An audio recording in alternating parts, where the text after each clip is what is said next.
Hello, this is Sheshachalam from Astrogate Mysore. So, Happy New Year to all my subscribers and all the listeners and all the astrological students, enthusiasts who want to become astrologers and study astrology. So, anyway, uh, earlier I had made a video on the third wave, and it has come out exactly on that particular date that the world has seen a huge increase in the third wave of corona. The COVID cases have increased, but as we have seen that the death, the proportionally, the cases, the fatal cases are decreasing. So that's a good sign, but still, astrologically, Jupiter is in a panic state. It is going very fast over the sign of Aquarius, and it will reach into Pisces. Till the end of April, there will be panic, and the cases will not come down. Only after April, it will start slowly coming down. Maybe the reasons are that we start getting the immunity or whatever. So I am not a doctor. I will not go into those issues. So today I am talking about Marakas. One of my students today has asked me about this question about who is a Maraka and what happens, whether the planets who are sitting in the Maraka sthanas acquire the qualities of a Maraka. It's a beautiful question because it's a tough subject, but very sensitive subject because it's a Maraka. Maraka means death inflicting planets, or planets which are capable of inflicting death or death like situations. This has to be understood. Don't think that always Maraka means that it will kill. So, death inflicting are planets which are capable of inflicting such accidents or such situations where a person might go through a situation which is death like. Anyway, let us, I'm not trying to scare anybody here. Let us think about the technical points of how actually the Maraka manifests. So, the definition of Maraka is that it is the second lord and the seventh lord of the T1 chart. So, why is it the second lord and the seventh lord is also a very easy thing to say, because the eighth house is the house of longitude, that is the house of Ayu, that is age, longevity, not longitude, longevity. So, the 12th from it, the 7th will become the loss of it. So, that is why the 7th becomes the Maraka, because it is the 12th from the 8th, that is, it pulls 8th down. That means it will reduce the Ayu, that is, it will reduce the longevity of the person. Same way, 8th from the 8th is the third house. 8th from the 8th, let us count. 8th, ninth, 10th, 11th, 12th, ascendant, second, third is the 8th house. So, 8th from the 8th is the third house, Bhavat, Bhava principle manifests, and there the 12th from the third is the second house. So, that becomes a secondary Maraka. So, the primary Maraka is the seventh lord, the secondary Maraka is the second lord. So, these both are uh, the ones which will actually decide uh, the way in which we have to exit this world. So anyway, practically speaking, they are Marakas, death-inflicting planets. But with all that, are they the only two entities which have to be checked, the second lord and the seventh lord, or as one of my student has asked, whether the planets which are placed in the second house and the seventh house will start becoming a Maraka, or will start inflicting death like situations or anything like that. But no, the planets which acquire the position of the second or the seventh might also give you Raja Yogas. Like, for example, let us say, uh, in certain cases, not every case, sorry, excuse me. So, in certain cases, like for example, for Gemini ascendant, the seventh lord sitting in the seventh house gives rise to Hamsa Yoga, that is Jupiter in the seventh house. Even for Kanya, Jupiter in the seventh house, that is in Pisces, gives Hamsa Yoga, one of the biggest Raja Yogas.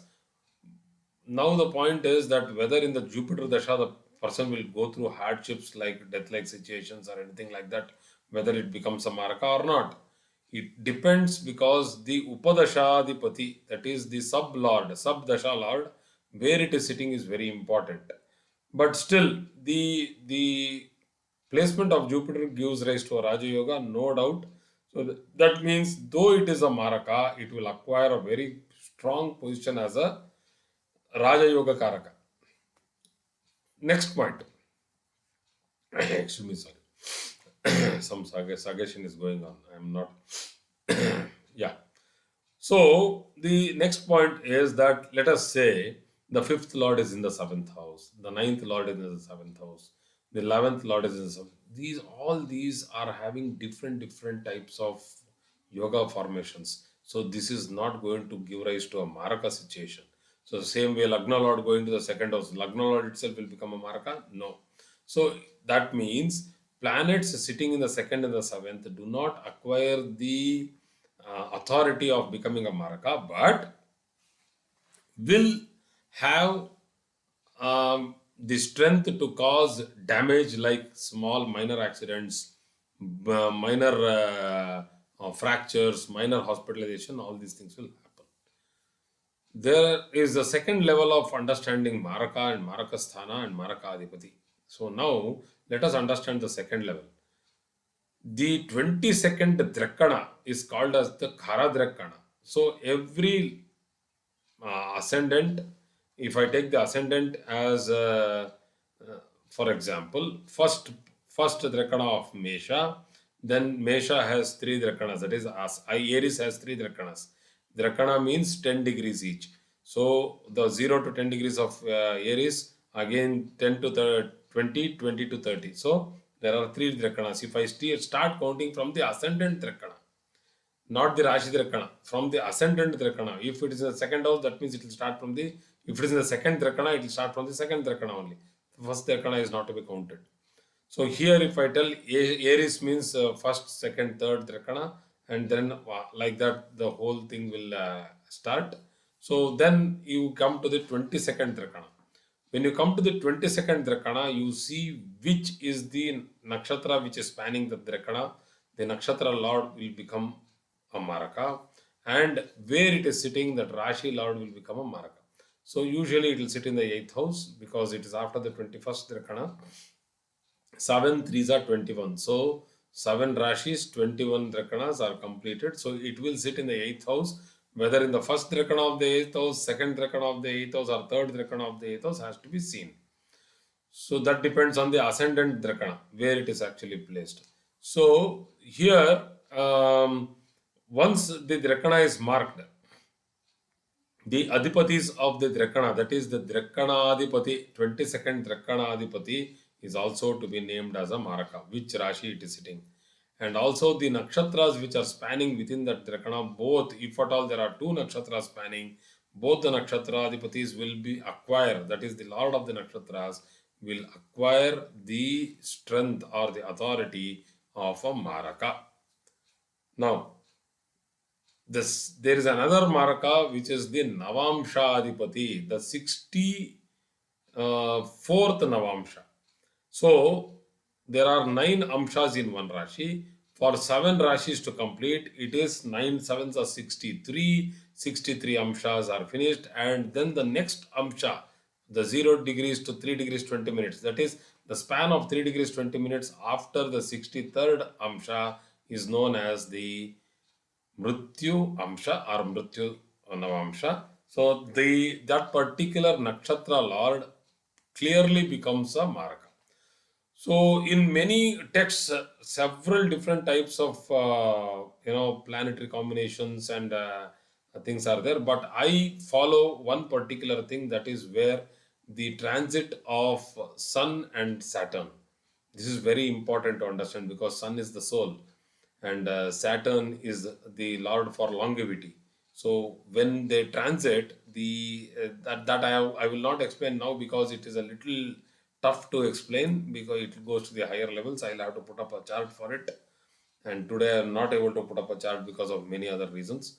So so the transit of Saturn and Sun in the on the D1 chart, and with respect to that particular Navamsha point, that is the 64th Navamsha point, and the Lord of that particular nakshatra, that 0 degrees to 3 degrees 20 minutes, whatever is there, that particular nakshatra adipati. Now, there are a lot of conflicting arguments in this particular thing, and I'll take all the arguments here because all the arguments have a valid point there. Like, for example, if the Lagna is placed at 20 degrees in Aries, also then people take the first 10 degrees of Aries as the first Rakana. That is one methodology. I don't use that methodology. The second methodology is what I use, that if Aries is placed in 22nd degree of, sorry, if ascendant is placed in the 22nd degrees of Aries, then I take that the ascendant is in the third Drakana. But the third Drakana, I am not taking it from 22nd degree onwards. I am taking it from 20 degrees to 30 degrees. So it's a little more softer approach. But the third method is that if for example, the ascendant is at the 22nd degree of Mesha, that is Aries, there are certain styles of schools where the methodologies are that the Drakana is counted exactly from the 22nd degree of Mesha till the second degree of Vrishabha, that is Taurus. So Aries 27 degrees to a second degree of Taurus is taken as the first Drakana, and then onwards it is taken. So this is the third methodology. There is a fourth methodology. There are so many methodologies. Astrology has been um, continuously researched, and people have their own methods to find the correct, more accurate results. So the fourth methodology is that if I take Lagna, that is ascendant, as the 22nd degree, then 5 degrees on either side is blocked as the first Drakana of the chart. This is more scientific. If I call this is more accurate, and I have seen results coming out very accurately in this particular way, the head of the native should, the crown of the head of the native should exactly be posited, and that center of the ascendant should be marked as 0 degree. If it is a 22nd degree, then it will be like 17 degrees of Aries. 22nd degree will be the center point, and then 27th degree will be the last point. That is 17 degrees to 27 degrees of Aries will span the crown of the head or the first Drakana of the native. And from there, the Drakanas have to be counted, and the 22nd Drakana has to be again marked. And whatever Rashis or whatever nakshatras fall into that particular point has to be understood, and those lordships have to be taken as Drakkanadip, sorry, the Karadrakkanadipati or as Marakadipatis. So, if I summarize, the second lord, the seventh lord, the second lord of the D1 chart, and the Karadrakkana lord of the D1 chart, and the 64th Navamsha of the D1 chart have to be taken and considered as the Marakas. So, who are all strongly posited, who are weakly posited, who are having malefic conjunctions have to be understood, because all four can be different or all four can be the same. It can vary. We need to make the list of it and then start giving rating for each planet, whether he is a very sure Maraka, whether he is going to cause intensive problems or not. So, first, let us understand the Marakas. Let us not go into the results first. Let us first understand that these are called as Marakas. So, thank you very much for today's class. I will be taking live examples of Marakas on the board along with some charts so that you people will be able to understand how an event is arrived at and then how calculations are done astrologically. Thank you.